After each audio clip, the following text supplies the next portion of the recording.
Now, the oil industry website Oil and Gas People has released a report on its oil industry news section. It reads this: Scotland could be sitting on more than double the amount of oil and gas reserves currently predicted, a new independent industry investigation has found. The investigation reveals the scale of Scotland's untapped frontier west coast or Atlantic margin has been underestimated. The investigation undertaken by oilandgaspeople.com, the world's largest oil and gas industry jobs board, and independent North Sea oil and gas industry experts. The investigation included interviews with industry experts and collated seismic and expert evidence from a range of independent sources like the British Geological Survey, DECC oil and gas companies, the Institute of Petroleum Engineering and the Energy Institute. It goes on to say that supply of oil and gas for 100 years could be worth £1 trillion. Well, this is Kevin Forbes, who's the chief executive of Oil and Gas People, and they're a recruitment website whose report it is. Findings of the report are basically that the west coast of Scotland is to date relatively unexplored, and that there's potentially a massive amount of oil under the Atlantic Ocean. All right. Now this has been seized upon, hasn't it? So you've got basically Scotland's oil and gas could be double what we think it is, and the west coast alone could provide oil and gas for at least 100 years, and an estimated value of more than £1 trillion. Where did that come from? We're looking at some of the existing discoveries that's already there with the Schiehallion and the Clare field, and we're looking at the geology of that entire part of the ocean. And already with the seismic activity that's been conducted and the limited exploration that there has been carried out, the signs are extremely positive. The technology is moving on from the 70s when the sort of Clare field was first found, and that's only just became viable more than 40 years later. Technology is moving on all the time. The license and round that we've seen recently has seen a lot of the majors looking to explore the west coast of Scotland, and we're hopeful that they're going to have significant finds like they have in the North Sea and like they have already found in the west coast of Scotland. Okay, now you're obviously a guy involved in the industry. Just quantify this for me then. I can stick my accountant's head on this. At the moment, Scotland earns between 6 and 12 billion a year in terms of oil revenue, and that's the kind of this is political dynamite, this stuff. So in your analysis, how much is this worth to Scotland per year? Not in terms of how much the oil is, how much oil there is, how much oil tax per year is this worth to Scotland?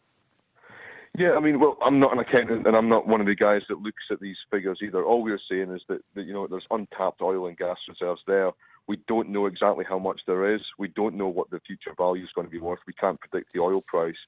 But there is significant reserves under the west coast of Scotland that we basically just haven't even started to explore yet. Less than 1% of the wells that have been drilled in the North Sea has been drilled in the Atlantic. So there's massive potential there. We had some issues in the 70s where exploration was blocked due to the Trident project.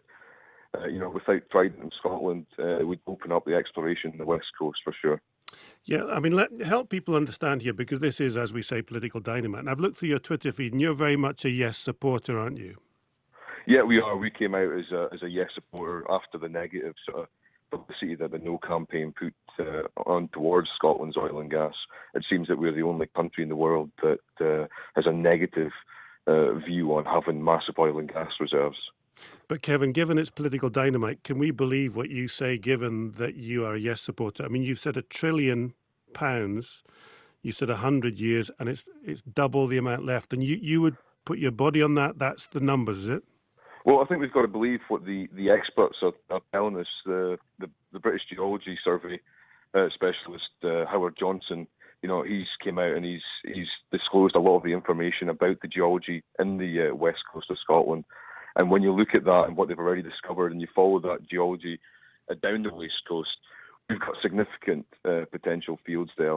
Nobody can exactly quantify the figures that are under the Atlantic Ocean, but we know that there's definitely oil there. We know that we haven't really explored far enough and further enough to find it. And that is only just starting. We're at the start of a new oil boom, definitely in the west coast of Scotland, for sure. So in terms of your analysis, when does this oil boom start? When does Scotland see the revenue coming in from this oil boom, the tax and the oil sales? I think we're looking at sort of medium and long term. So over the next 10 to 20 years, the technology is only just catching up and allowing these deeper, harder to get fields to be explored. the oil price has been quite stable, and we foresee that continuing, which will allow the exploration to go ahead. But last thing, just to be concrete, you're definitely one side of the campaign, and this you would hope would help sway a yes vote.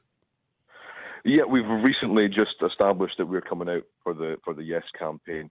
We were very much on the fence, and we still, as a company, we will post information both ways. We've had a lot of debates through our Facebook page, but we're very much, as a company, favouring the yes vote. Yeah. Yeah, and you believe that there's double the amount of oil in Scotland's oil and gas reserves than has otherwise been admitted to by either side at the moment. Yeah, if we believe what the experts are telling us, yeah. Okay, that is Kevin Forbes, Chief Executive of Oil and Gas People, the recruitment website, who collated this report from existing studies.